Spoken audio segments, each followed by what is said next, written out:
अक्षय तृतीया व्रत कथा। अक्षय तृतीया की 7 पौराणिक कथाएं। अक्षय तृतीया को इतना शुभ क्यों माना जाता है, इसके बारे में इस वीडियो में जानते हैं। नमस्कार भाइयों बहनों, जय मां गायत्री। आप सभी का मेरे यूट्यूब चैनल शुभकर्मा ही अष्टों में स्वागत है।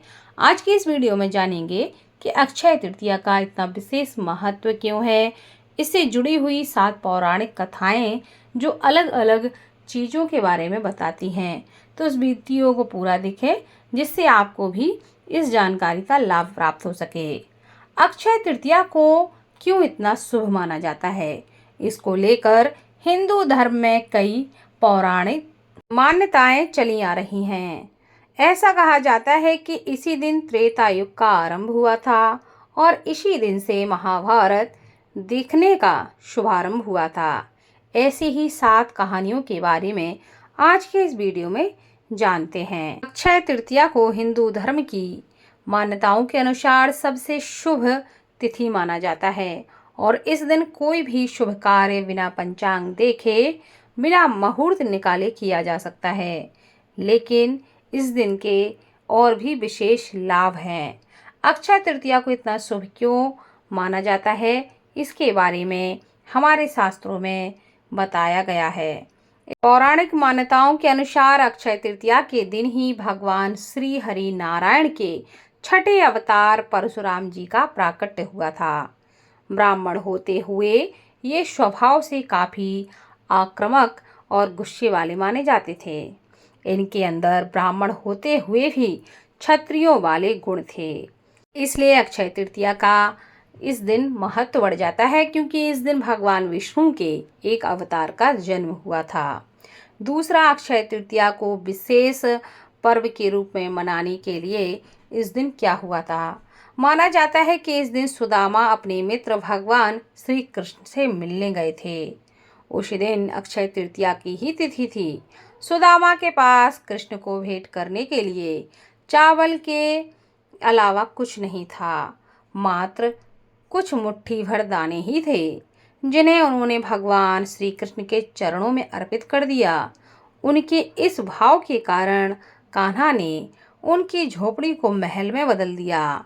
इस तरह सुदामा जी को भी इसी दिन अक्षय निधि की प्राप्ति हुई थी। इसलिए अक्षय तृतीया का विशेष महत्व बढ़ जाता है। इसी के साथ तीसरी कथा के अनुसार अक्षय तृतीया पर ही युधिष्ठिर को भगवान श्री कृष्ण ने अक्षय पात्र दिया था। इस पात्र की यह विशेषता थी कि इसका भोजन कभी भी समाप्त नहीं होता था।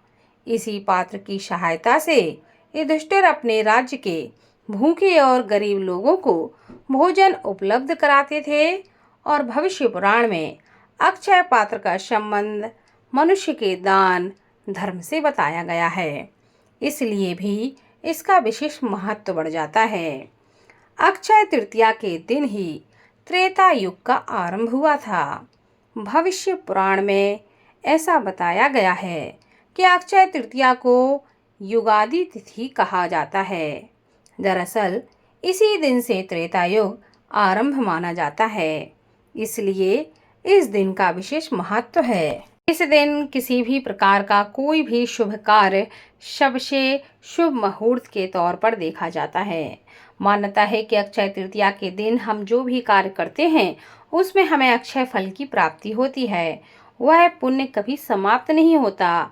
इसीलिए आज के दिन जो लोग अपनी श्रद्धा भाव और सामर्थ्य के अनुसार जप तप दान और पुण्य करते हैं, उनकी ये चीज़ें कभी भी समाप्त नहीं होती हैं। इस दिन भूलकर भी किसी भी प्रकार का पाप, नशा इत्यादि नहीं करना चाहिए, क्योंकि उसका भी क्षय नहीं होता है। इसके बाद आता है अक्षय तृतीया पर ही भगवान श्री कृष्ण ने द्रौपदी की रक्षा की थी। महाभारत में द्रौपदी के चीर हरण की घटना सर्वाधिक चर्चित मानी जाती है। पौराणिक मान्यताओं के अनुसार उस दिन भी अक्षय तृतीया की ही तिथि थी, जब पांडवों ने कौरवों के साथ जुए के खेल में द्रौपदी को ही दांव पर लगा दिया था। दुशासन ने द्रौपदी का चीरहरण किया था।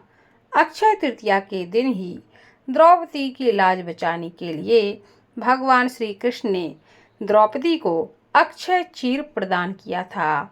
इसलिए इस दिन का विशेष महत्व बढ़ जाता है।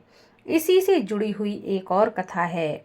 माना जाता है नारद पुराण के अनुसार अक्षय तृतीया के दिन ही गंगा जी का धरती पर अवतरण हुआ था। तेज बहाव के साथ स्वर्ग से निकली गंगा नदी को भगवान शिव ने अपनी जटाओं में धारण कर लिया था और फिर भागीरथ के प्रयासों से देवी गंगा धरती पर अवतरित हुई थीं। इसलिए इस दिन का विशेष महत्व बढ़ जाता है। इसके अलावा अक्षय तृतीया पर ही महाभारत लिखने की शुरुआत हुई थी। अक्षय तृतीया के दिन से ही महर्षि वेदव्यास जी ने महाभारत की कथा को सुनाना आरंभ किया था और गणेश जी ने इस दिन इस कथा को लिखना आरंभ किया था। इसी वजह से कहा जाता है कि महाभारत का युद्ध भी अक्षय है, जिसके कुछ उदाहरण आज भी कहीं कहीं देखने को मिलते हैं। तो यह वह 7 पौराणिक कथाएं हैं जो हमें इस दिन के विशेष महत्व को दर्शाते हैं, क्योंकि यह 7 जो कहानियां हैं यह अक्षय तृतीया से संबंधित हैं और यह अक्षय तृतीया के महत्व को बढ़ाती हैं। इसीलिए अक्षय तृतीया का विशेष महत्व है, क्योंकि यह 7 चीजें भी अक्षय तृतीया से जुड़ी हुई हैं।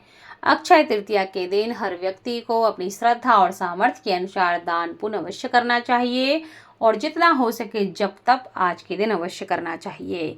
ऐसा करने से कभी भी जीवन में धन धान्य की कमी नहीं होती। इस दिन विशेष तौर पर इस बात का विशेष ध्यान रखना चाहिए, किसी से लड़ाई झगड़ा कलह बिल्कुल भी नहीं करना चाहिए, ना ही किसी से अपशब्द बोलना चाहिए। ऐसा करना आपके लिए भी हानिकारक हो सकता है।